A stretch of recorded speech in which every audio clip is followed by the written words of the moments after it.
Introduce the classroom first guys, mag-raise yung hand if gusto mo mag-storya, and then second, they mag-participate sa every activities, and third is respect ninyo kung sa mga ideas o mga opinions or mga opinions sa inyong mga classmates.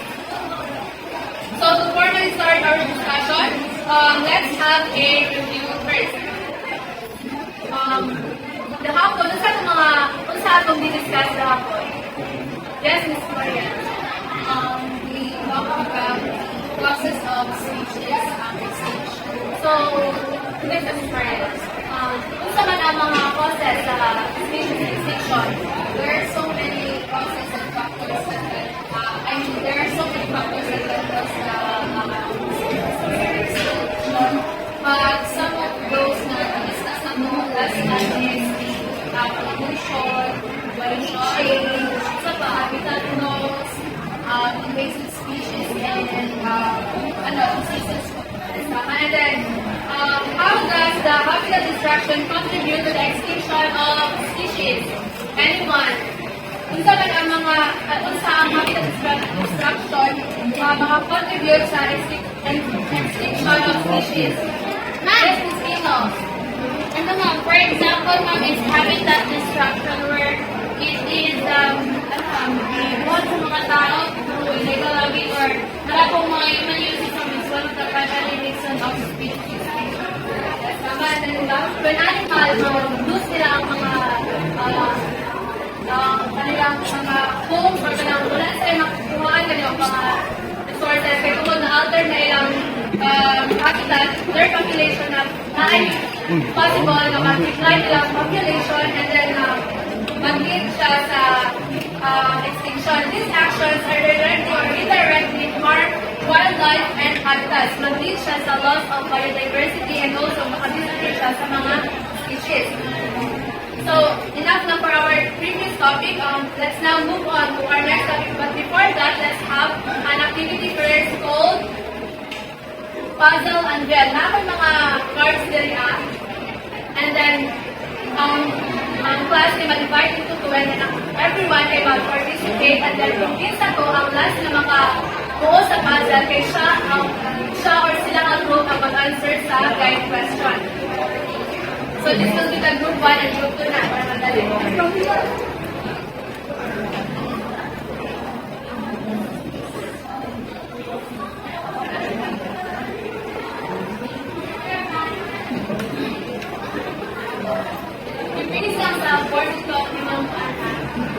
Jadi ang group 1 nito.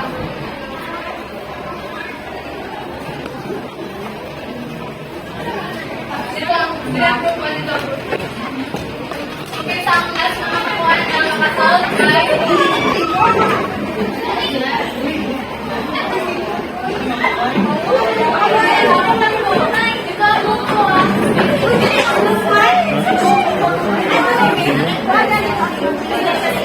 Aku nanti ini.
carbon dioxide, and how these three components interact with each other. Isa may representative ninyo.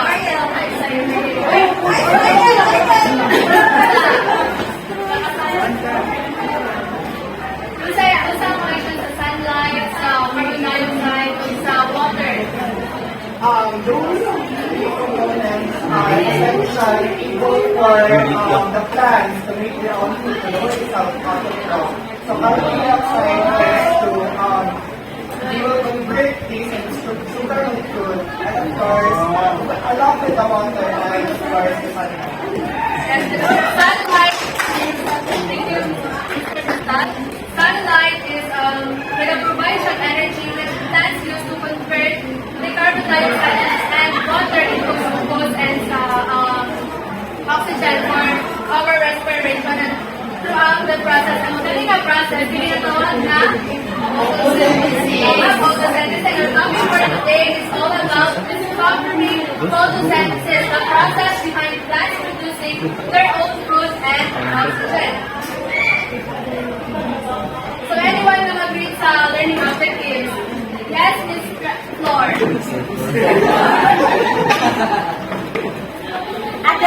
At the end of the session, the students should be able to identify the basic features of photosynthesis, explain the importance of photosynthesis for plants and ecosystems, and create an infographic that visually represents the key concepts and processes of photosynthesis. So many ang goal for today's discussion.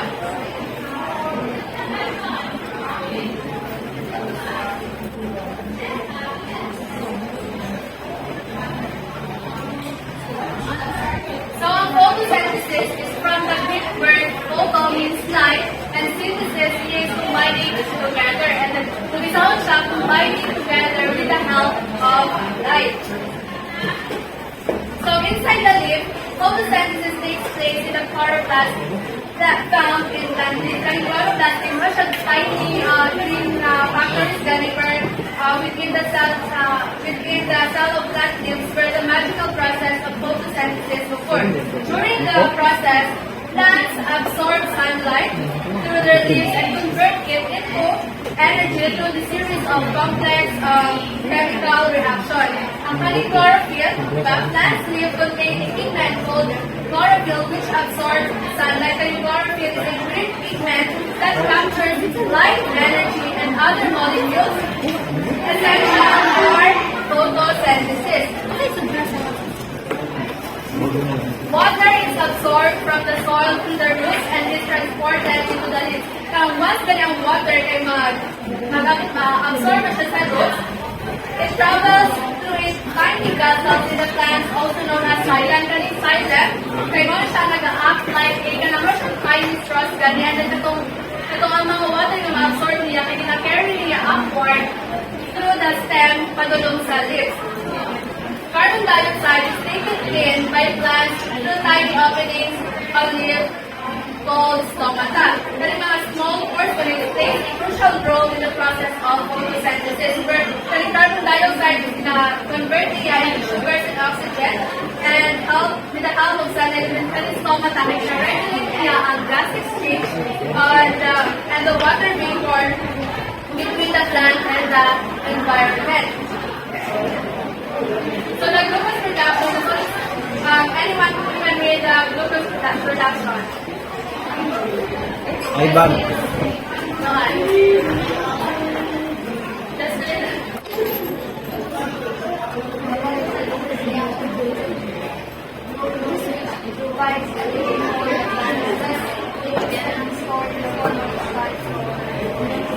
So, pwede naman yung glucose, mo siyang simple sugar. Kung sa kung kanang complex na carbohydrate.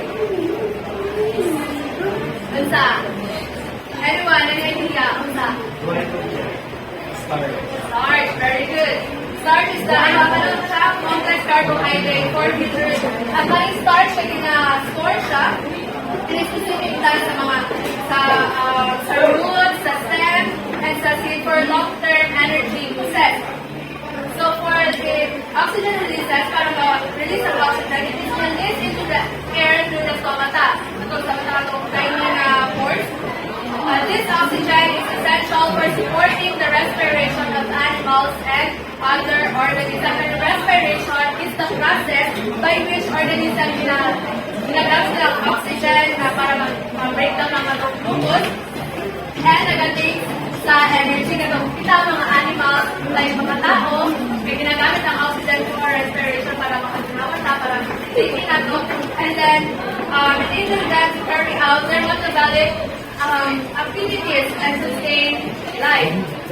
So ano yung reaction sa photosynthesis, diba? Photosynthesis reaction converts from carbon dioxide, ano yan, input carbon dioxide and water, ganun, CO2 and H2O. Kailangan siya 6 moles sa carbon dioxide, 6 moles sa water, and the next sunlight to the out, kamaglit sa production of glucose, which is ganun, and then oxygen. So play na video para mas masata na ito ang process sa photosynthesis.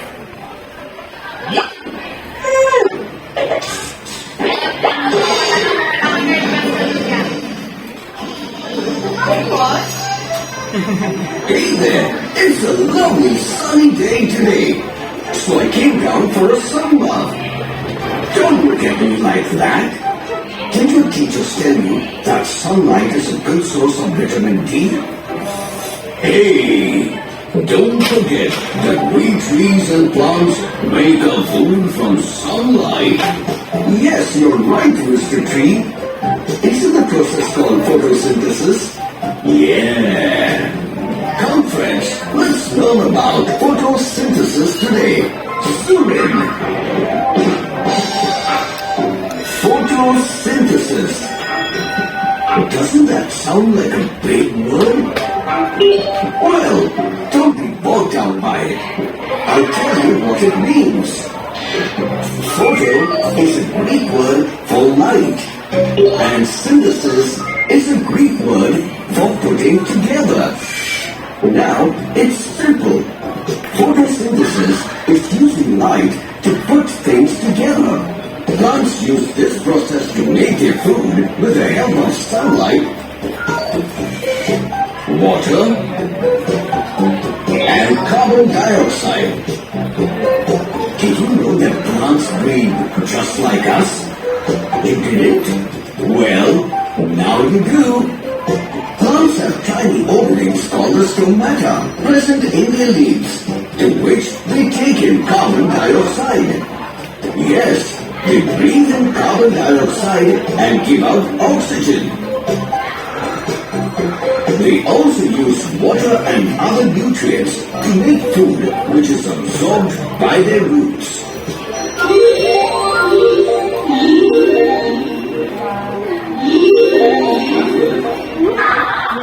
The leaves contain tiny pigments called the chloroplasts. These pigments take in carbon dioxide, water, and sunlight, and turn them into sugar and oxygen.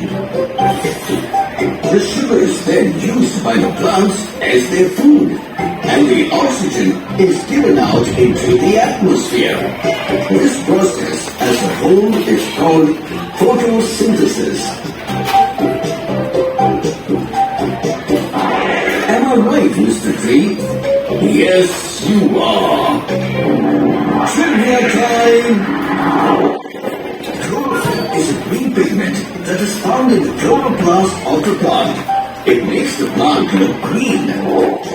Plants are often known as lungs of the world as they take in carbon dioxide and give out oxygen, which the humans breathe. It's time for some more sun bath.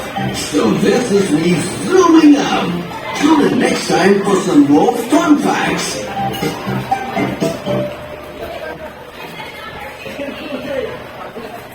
So, ano ang ginagamit sa plant para mag-make of food?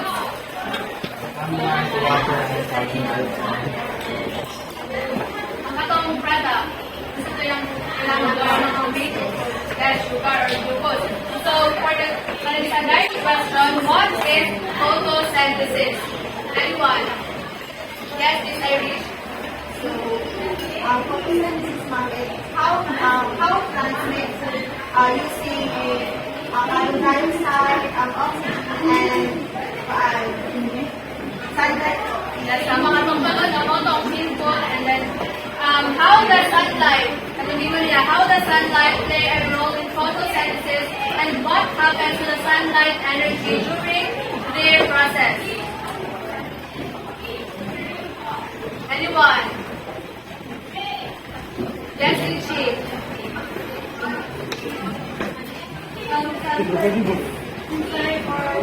Ayun.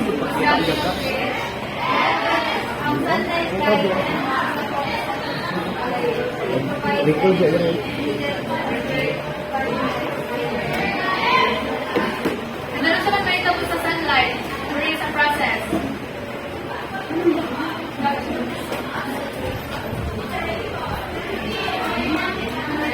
Ang sunlight energy may ina-absorb sa chlorophyll and then padulong sa leaves. So, what are the main inputs na mga reactants and the products involved in the process of photosynthesis? Yes, yes, that's okay. The main inputs of photosynthesis are sunlight, water, and carbon dioxide, while the outputs are glucose, which is phosphate, food for the plants, and the oxygen that will release from the tree.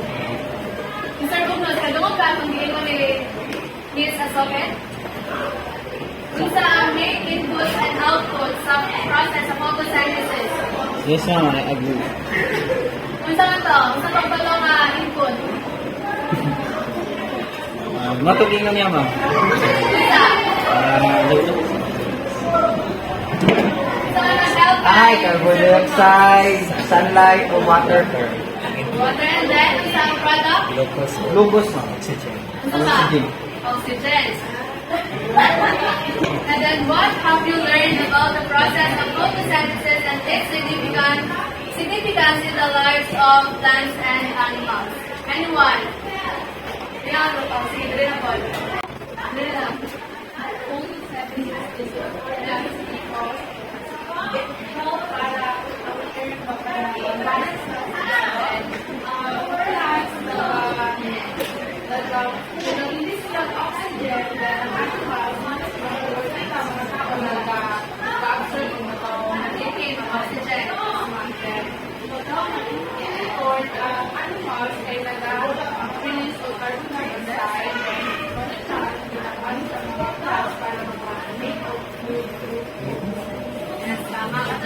Ang mga tao mag-breathe out ang carbon dioxide. Ang carbon dioxide ay ginagamit sa plants sa mga sa trees para makapag-process ang kanilang photosynthesis.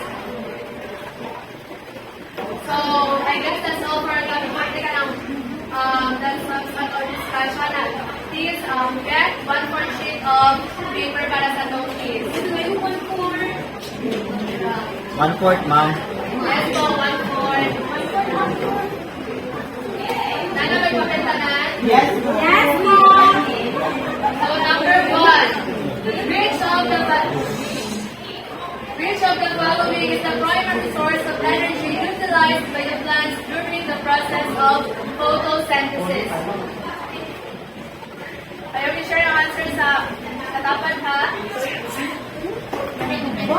Number 2 is the part of the cell where photosynthesis takes place. Ma'am, manundog sa Elban. Ivan?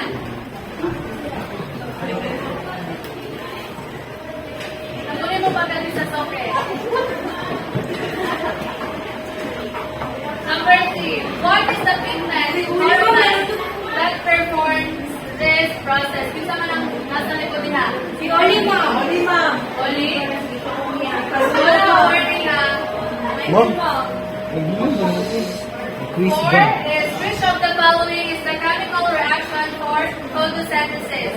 Ano nga ba itong gulo? And then ang product niya isa. Okay na? Okay lang. Small letter, ma'am. Sa isa. As a product of plant energy production, what gas escape into the atmosphere? Baka nakatana kung small letter, number 5. Ayun,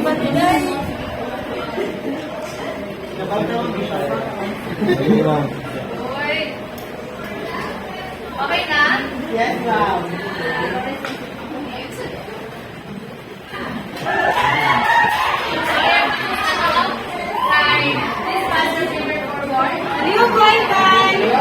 Ivan!